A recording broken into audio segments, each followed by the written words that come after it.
We look pretty cold, don't we? We are. We look cold. I look grubby. Look at that. It's because we're in our work clothes. I want to talk about... Oh, was that on? Yeah. That's how you roll. Right. That's how Joe Rogan does it. Is And he's got the biggest podcast in the world. I want to talk about your jumps. Yesterday, in my auction video at the end, we're rolling. I ended up talking about... we've just eaten a load of carrot cake. I ended up talking about who's jumped cars and who hasn't. And I asked you to tell me your experiences of jumping cars. Phil hasn't seen these. So I'm going to go through some of the comments. Did you get any comments from people who told you that they hadn't jumped a car? A couple. You didn't. They said, "Hi Geoff, I haven't jumped a car, but," and then they had something to say about something else. Right. No one commented just to say, I haven't jumped a car. Yeah, no, exactly. But all these people have. More than I expected. Please let us know if you have or haven't. Please let us know if you haven't jumped a car. So leave a comment if you haven't. Please leave a comment if you haven't jumped a car. All right. We're gonna shut down. What's it called? Shut down the internet. YouTube. Yeah, are we? We're going to overwhelm it with comments from literally every subscriber. I haven't jumped. Out of 163,000 subscribers, yeah. 159,500 of them will be commenting to say that I haven't jumped a car. I haven't got the usernames on this, annoyingly. They didn't copy out. But here's some of the comments from you guys. I like the idea of jumping a car. This could be a big live internet event, but would Geoff lose any body parts? Or is that what they want? That can be arranged. That is what the internet wants, isn't it? I mean, it would go viral, wouldn't it? Wouldn't it just? Popular Which YouTube. body parts would you be happy losing? No, I don't think it's the ones about you being happy losing. It's which ones are you likely to lose. It's going to be your head. No. Or a foot. To be honest, none. Teeth, maybe. I don't want to lose any more teeth. A detached retina. Popular YouTuber Geoff Buys Cars was injured today in a rather large jump. The stunt was watched live by 159,500 people who had never jumped a car. You should find an off-road kart track that has a tabletop jump and try jumping in a cart. It's brilliant fun. Oh right. If you can rent one, then we could go and do that. And it might be that you do it in in a cart. There's a go-kart track in Stourport. There's literally no suspension on a car. No, there's a go-kart track in Stourport with a flyover where you go up pretty high. And and you know about it. See, I don't. Yeah, I get it. I get that, but old Volvo ads used to end with the car coming over a hill and all four wheels off the ground. You should recreate those ads with one of your Volvos. I think they agree. Yeah, they like that one, don't they? I do. Please jump a Robin Reliance. Oh, if you land it and not roll over, you would be a legend. We laughed about this comment this morning because that's basically not only are we trying to attempt a first car jump, we're trying to land a three-wheeler. Yes, perfect. Why start with something that someone's already done before? Go all out. Yeah. Go big or go home. Yeah. Geoff, how about contacting that guy on YouTube who's got all the very expensive cars and his own almost speedway track and jumps all sorts? I can't remember the name. He's a multimillionaire. Mark McCann. Yeah. And this guy that's commented has said Mark as well. Hello, Mark. Mark McCann has a track. And I've thought about contacting Mark McCann, but I don't think he probably wants to host Geoff Buys Cars. Of course he doesn't. Exactly. With all your body parts. Yeah. Never. So, Mark McCann, if you do want me to come around your house and make a video and we can talk about all the stuff that you do and I can jump a Volvo, then we'll do it. But if not, we'll just build a ramp here with a three-wheeler. If you jumped a modern car and didn't end up with a face full of airbag, I'd be highly surprised. Of course. Thank you for that. Yeah. That's just the sort of thing we wouldn't have done. I think... We wouldn't have disengaged the airbag. I think I want Henry would have lost a head. I'd want to remove the airbag completely. Yes. Yeah. Because not enough... Well, just take the steering wheel out. Just weld it in a straight line. Yeah. Not enough people talk about problems with old airbags going off, but I think the reason is because they don't. Should we have a comment on whether anyone hasn't had an airbag go off? If you haven't had an airbag... Have you had an airbag go off? Of course I haven't. Haven't you? No. I've had one. Yeah. Right. Mazda MX-5. Good story. It was a good story. I was there for that. Then we went canoeing. Then we did. We did. You had whiplash. I did have whiplash. Yeah. I jumped a minivan as a 13-year-old. It was an MOT failure, and on our farm in the fields, I hit a series of mounds and broke it fully. What? I don't. Yeah, this needs explaining. What did you do with it after that? Were the mounds the jumps, or did he jump it? Did they jump it first and then tackle the mounds? I think the mounds were there, and they were like, "Oh, let's just go for it, see what happens." And they somehow got air and broke it. But Well, then, we're clearly not talking about mole hills, are we? No. And he's 13. So where did he get the Mini from? 13. Mini van. It must have been on the farm as like his dad's van. And then how did you explain it to the owner of the van? Yeah. Good on that. 13. I had my 1.9 Vauxhall Cavalier. I love it when they leave the number plate because I remember all my number plates as well. RBR 540p Airborne on the road between Alnwick and Long Horton Village in the wilds of Northumberland. My dad lives up near there, so I could go find this. Fantastic bit of road, fast, long, narrow, twisty. 85 miles an hour was about the perfect speed for the jump. Fun times. What? Sorry, where is he? On a road, a public road? Road between Alnwick and Long Horton Village. Goodness me. 85's a fast bridge? jump, isn't Does he hit all No, it can't be a bridge. It's got to be just a humpy bit of road. Like, do you know when you come down the A30 just north of Lichfield, and you come down the A30 when you leave Swanwick, right, and you're coming down, and at the right speed you do kind of launch on the A30 heading towards Birmingham. Right. But yeah, possible. Another Cavalier actually. But the thing is, 85. Yeah. You've got to then correct anything that goes wrong the other side. Doing 85 miles an hour. Yeah. That is a catalogue of errors, I would Yeah, say. but that's the sort of thing that 159,500 people have thought about and decided that they're not going to go that little bit faster and try and launch it. But the small portion of people... What car was he in? Cavalier. Goodness me, so that didn't have an airbag. No! Or any form of It's protection like other it's than on a an old P-Reg. seatbelt. That's He wasn't what, wearing a helmet 1978? or a fireproof race suit. No, it's just a man on a mission. In jeans and a t-shirt. Vauxhall Cavalier jumped off the Ockham Road using an elder tree as a ramp. This was good. Landed Right, 10 foot above the road in a horse's field. Engine still running, Yes. axles gone. That's a bit Dukes of Hazzard, isn't it? Yes. That's good, that is. Yeah, I'm imagining an innocent bystander walking past in like a pair of dungarees and a pitchfork and go, "What the hell have you done there, boy?" That's you trying to climb out of the car. Like, Wheels are back there, car's over there. I jumped my Volvo S60 over a humpback bridge with no issues. Later, someone went into the back of me and the insurance company wrote it off due to a crack in the rear bumper. Brilliant. Yeah. Everyone won. Everyone won. Everyone won. I jumped a car off a loading dock. It was way more painful than I expected. There's not enough information in this comment. Is that like a bay? Like you'd have bays in a warehouse sort of place where it's slightly higher so that you can just wheel stuff in the back of a lorry? Is that what he means? Either that or Gaming. loading dock. I mean, dock implies water. Okay. I have a bit of a fetish. Please ignore the Aston Villa mug as well. It belongs to my son. I would like to jump a car into water. It's one thing that I want to do. Right. Into a canal or do a jump and then clamber out the Why? sunroof at the last minute. I don't know.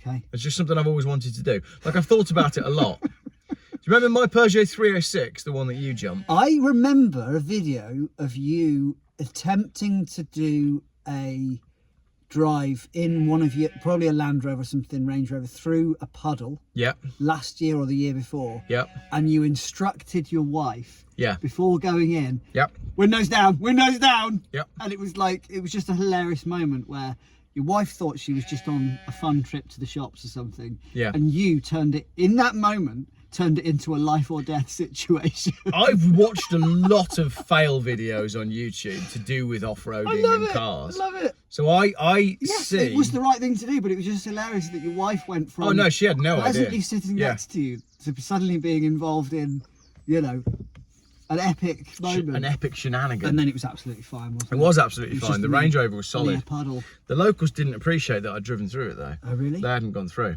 The locals. Yeah. And then I didn't film that bit. When you say 'cause- they didn't like what way? Well, no, were because they I kind of jumped out the unappreciative? car and was like, "Way!" and they were all like, Scowling. "Yeah." Right. We got a couple of so if you jump that car off a loading dock, sorry, we need more information. Water or not. Water or not. And there's a lot of people that have jumped vans, and I think that's because then they don't own them. They're probably company vans. I'll put you a bit more on camera there. I'm just sorry. You're leaning out. I am. I jumped a J4 van vaulted What's a hedge, cleared the ditch. J4, what's that? A J4 is, I think it's one of them. Okay. I think it's basically that, but Right. the van version. Like a Luton? Yeah. No, I'm sure that's called a Peugeot Talbot J4. Okay, right. So they did the smaller ones and the Royal Mail used them. Right. Correct me if I'm wrong. Vaulted a hedge, cleared the ditch, landed on 4 wheels, bounced, hit the ground, dug one front wheel into the ploughed field and went along on one side, sliding door open, no seatbelt, watching the ground pass 2 inches from my right as I hung onto the steering wheel. Wow. See, that's well written. Yeah. I think my favourite bit of any of these jumps Yeah. is the landing bit. Yeah. No one describes the feeling of being in the air. No. Because that's forgotten. Yeah. The moment you hit the ground and something happens, like a wheel digs or... Yeah. And then I Because love nothing it. happens in the air, does it? No, but that's the thing I want to experience. And clearly that isn't... You want to experience the landing. Well, no. I want to experience the being in the air, the airborne bit. But it's obvious to me that that isn't the bit anyone remembers. They just remember the catastrophic event that follows. Yeah. Yeah. Where they nearly lost a limb. Leaving the horse and farrier in Dacre near Ullswater in a 1275 Mini, heading back to the campsite, my buddy jumped a bridge. He missed the left bend, went straight ahead, cleared the fence and hedge and ended up in a field. And he's given me coordinates as well. Here, he, me and our 2 girlfriends all got out. The car wasn't well. Oh. How was the car? How many? 4 in there. 4 in a Mini. Lucky. Don't like it. Someone says, jumped cars. 1, Mini 25-year edition. 2, Rover 216 Vanden Pla. 3, MG Maestro, but technically that didn't jump as it got stuck on a railway bridge. We need more information. Yeah. I once got all 4 wheels off the ground for at least a full car length in a 1996 Toyota Starlet. Nice. Yes, it was a humpback bridge, and yes, I destroyed the shocks. Oh, yeah. Because the shocks don't expect to be suddenly fully extended. Shocked. They are shocked. I jumped a humpback bridge in my village when I was 18-ish. It was a 30 limit, so I was mullering that to do it. Sadly, the local Bobby was behind me. He followed me home, gave me a right bollocking outside my mum and dad's house. I did it again loads of times, but I always check my mirrors first. There you go. Very good. Mate of mine back in the 80s had a Vauxhall Chevette.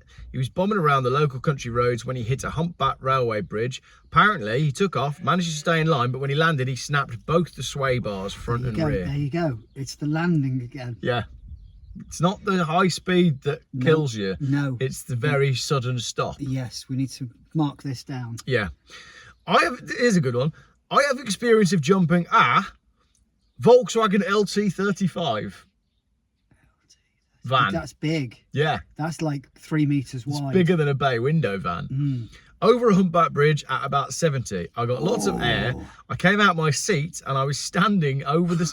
The thing is as well, because time stands still in that moment. It happened to me when I put my car on its roof. It felt like I was flying through the air for 10 minutes and I could describe exactly what was happening. And that's what happens. So I was standing over the steering wheel, looking through the top of the screen. My 2 crew members both thought it was curtains. Luckily, I have 20 years previous experience of jumping LT35 van. No, motocross experience. I kept the steering straight and I kept the throttle pinned. There were 3 cars parked lengthways on the exit side of the bridge on the grass verge on the side. When finally landing, it bounced. That was me for the most scariest part to control, was keeping it straight. There you go. You have to feel it and go with it in a way that I can't explain. Yeah. Except to say, think of it as driving by the seat of your pants. It's a feeling like you get with traction and grip with racing on a road racing circuit. It's hard to explain, but it comes from an inner feeling gathered from experience. I pulled over. I wasn't too bad. My mate Dave checked the van over. We got another 20 miles down the road and the steering rack went. And then I drove it back home to Northampton, nearly as scary as the jump. The tyres were shredded. I still have a witness, my mate Dave. Ask him how far and he will say how long. Wow. Funny. Wow. Yeah, that's a good one, that. I've always liked that van as well as a base. Yes, I have. Because it's big. You can sleep across it. Very wide. That's why I bought that. Yeah. Because I want everyone saying, why didn't you buy a van? Yeah. They're not wide enough. No. You don't get that feeling of space But inside. the problem with those, what is it, an LT30, did he say? LT 35, yeah. Is when you're on a country lane, Yeah. everyone has to reverse. I think that's the LT35. We might be wrong. No, I think it is. Yeah. Yeah. Okay. I really like. They just look like a expanded T20. Yes, they do. Yeah, don't if they? we're correct. Yeah. So they'll correct us in the comments anyway. Yeah. I got airborne on a GSXR 1100 in the Lake District. I went round a bend down a straight. But I mean, who hasn't? What? I like a GSXR. Who hasn't got airborne on a GXS? I did it this morning. Yeah. I like a Suzuki GSX. R1100. I went down a straight, then a slight left, then a humpback bridge. Yeah. A slight scream from me when a cow was in the middle of the road after my maiden flight. I stopped at the cafe 10 miles down the road and the sleeve of my leathers was covered in cow snot and green gunk. What? I was that close to half a ton of beef at slightly over the national speed limit. I often wondered what would happen if Suzuki, me and cow had met at 90 mile an hour. You've been on the headlines. And I concluded it would have been messy. Yeah, it would. That would have been headline. Well, he'd have come out wearing a cow, wouldn't he? He'd have been inside a cow. Well, yeah, because the bike would effectively... I mean, the human body... He'd smell worse than you did yesterday. I spent all day yesterday telling me I smell of meat. The human body isn't very strong when it comes to hard impacts with things. But what I'm trying to say is, I know what you're laughing at. You're making innuendos. No, I'm not. I'm just laughing at the fact that we are comparing the strength, the integral strength of the human body to the front end of a GSX-R when 1100. moving at a speed that it can't move at under its own steam. So when you fire a human person at 70 plus miles per hour and it hits something that's stationary and fairly heavy, what you're telling me is that the human body doesn't stand up very well to that. No, it doesn't. Well, no shit. I know.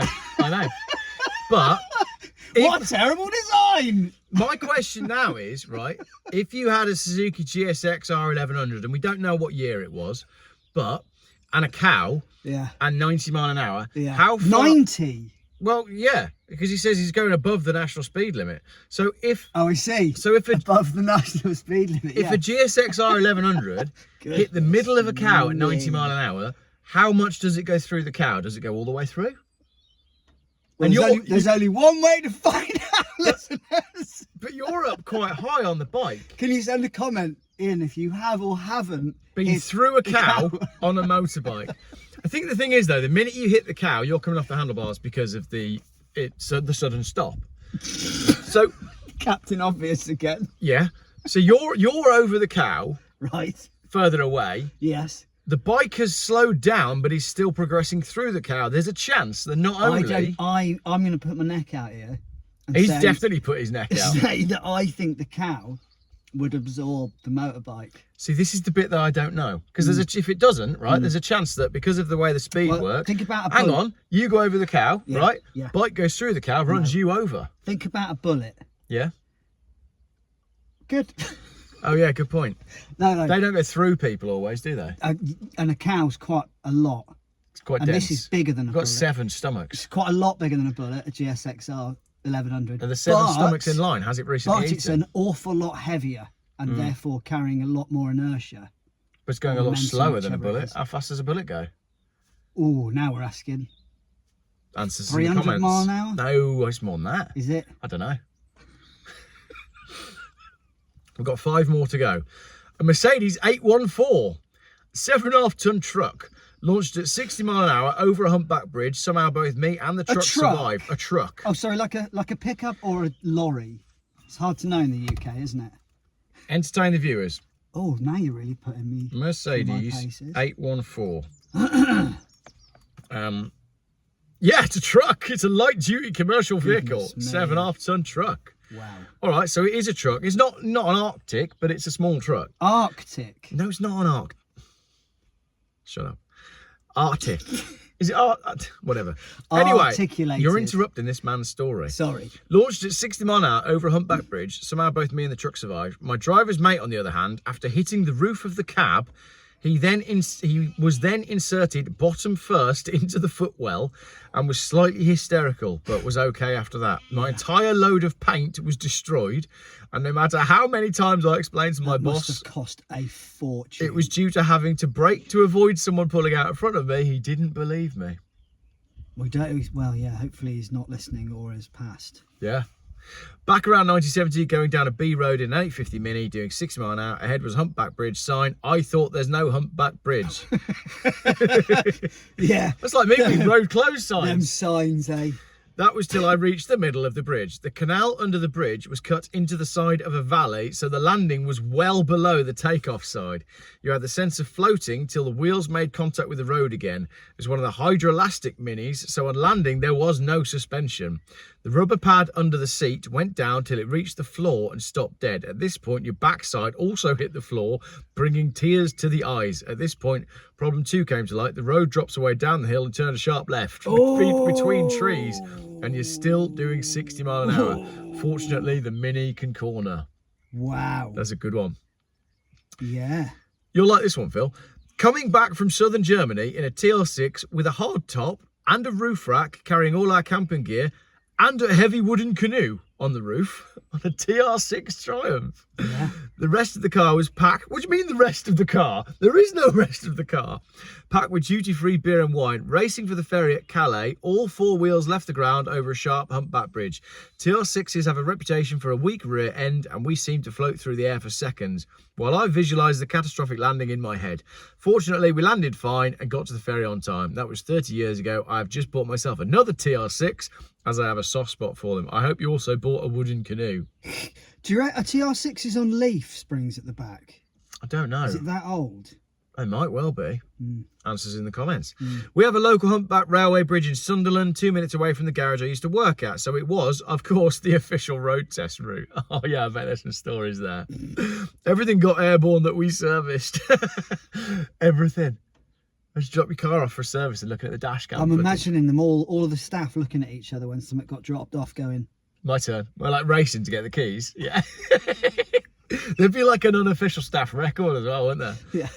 My favourite were the transit vans. It's that scene, is it Family Guy, where they all do that? Yeah.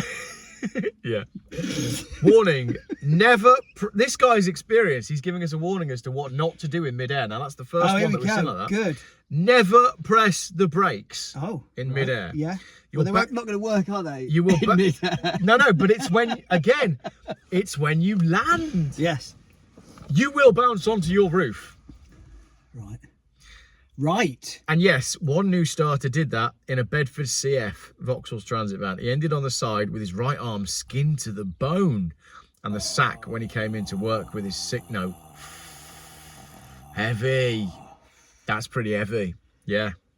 Last one. Well, that came with a warning, didn't it? Yeah, we're finishing with a warning. Last one. I went over the Humpback Bridge near the Tame Otter pub in Hopworth near Tamworth, a bit too quick and got airborne. No further details. But yeah, there's a couple near Tamworth. So that is, ladies and gentlemen, that's our lunch break. And that is your jumps. So I'm sure we're gonna have a load more in the comments. If you enjoyed the video, then let us know and we'll talk about another motoring subject, and Phil and I will go through all of your motoring stories. I reckon I was going to say airbags.